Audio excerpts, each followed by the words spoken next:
गुजरात के वडोदरा में एक तेज रफ्तार कार ने 7 लोगों को रौंद दिया। The reckless driving resulted in the death of a woman as a drunk driver's reckless, brazen rampage. Gujarat के वडोदरा शहर में एक भीषण सड़क दुर्घटना हुई जिसने पूरे देश का ध्यान आकर्षित किया। यह हादसा 13-14 मार्च 2025 की रात लगभग 12:30 बजे मुक्तानंद सर्किल के पास हुआ। इस दुर्घटना में एक व्यक्ति की मौत हो गई और 7 अन्य घायल हो गए। इस केस का मुख्य आरोपी रक्षित रविश चौरसिया नामक युवक था, जो उत्तर प्रदेश के बनारस का रहने वाला था और MS यूनिवर्सिटी वडोदरा में कानून की पढ़ाई कर रहा था। इस घटना की शुरुआत तब हुई जब रक्षित अपने मित्र प्राश चौहान के साथ कार चला रहा था। यह car don technology private limited नामक कंपनी के नाम पर रजिस्टर्ड थी। प्राश चौहान के पिता इस कंपनी में कार्यरत थे और उन्होंने ही यह कार अपने बेटे को दी थी। प्राश और रक्षित एक अन्य दोस्त संजय से मिलने गए थे। वहां से लौटते समय वे बेहद तेज गति से कार चला रहे थे। अनुमान के अनुसार कार की रफ्तार 120 किमी घंटा थी, जो शहर के ट्रैफिक नियमों के हिसाब से बहुत अधिक थी। की जब रक्षित अपनी तेज रफ्तार कार चला रहा था तो मुक्तानंद सर्किल के पास हेमाली पटेल और उनके पति पूरब पटेल स्कूटर पर जा रहे थे। रक्षित की कार ने स्कूटर को इतनी जोर से टक्कर मारी कि हेमाली पटेल की मौके पर ही मौत हो गई और पूरब पटेल गंभीर रूप से घायल हो गए। इस टक्कर की आवाज इतनी तेज थी कि आसपास के लोगों ने तुरंत हादसे की तरफ दौड़ लगाई। हादसे के बावजूद रक्षित ने कार नहीं रोकी और तेज गति से आगे बढ़ता रहा। कुछ ही दूरी पर आशीष शाह अपने 2 बच्चों 13 और 9 साल के साथ दोपहिया वाहन पर सवार थे।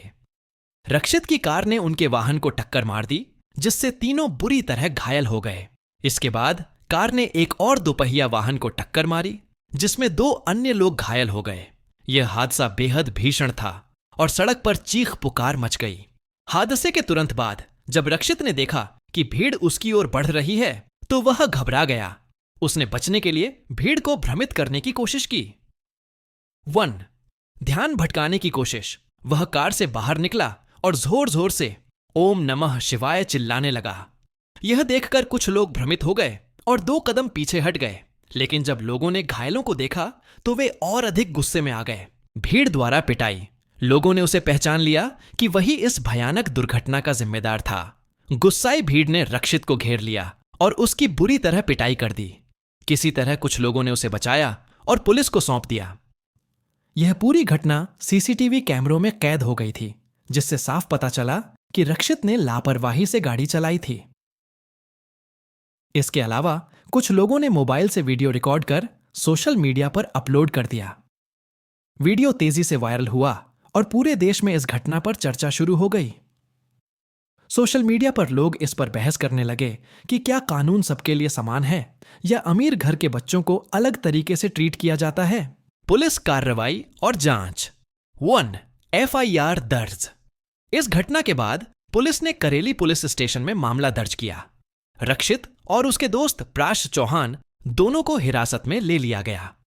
2. मेडिकल टेस्ट और फॉरेंसिक रिपोर्ट। पुलिस ने रक्षित का मेडिकल टेस्ट कराया, लेकिन शुरुआती रिपोर्ट में किसी नशे की पुष्टि नहीं हुई। हालांकि forensic science laboratory FSL report आने के बाद ही यह स्पष्ट हो पाएगा कि उसने शराब, ड्रग्स या भांग का सेवन किया था या नहीं। 1. आरोपी का बयान।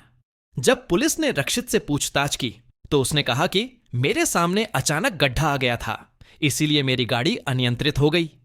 उसने यह भी दावा किया कि टक्कर लगते ही कार के एयरबैग खुल गए, जिससे उसे आगे का रास्ता नहीं दिखा। 2. कानूनी धाराएं और संभावित सजा। लापरवाही से वाहन चलाना, गैर इरादतन हत्या, ट्रैफिक नियमों का उल्लंघन। यदि नशे में गाड़ी चलाने का प्रमाण मिलता है तो सजा और कड़ी हो सकती है। हेमाली पटेल के परिवार ने सरकार से कठोरतम सजा की मांग की। उनके पति पूरब पटेल, जो खुद गंभीर रूप से घायल थे, ने कहा कि मेरी पत्नी निर्दोष थी, उसे इस तरह मरना नहीं चाहिए था, हमें न्याय चाहिए। समाज पर असर और सीख। यह घटना हमें सिखाती है कि तेज रफ्तार में गाड़ी चलाना कितना खतरनाक हो सकता है। माता पिता को भी यह देखना चाहिए कि उनके बच्चे जिम्मेदारी से वाहन चला रहे हैं या नहीं।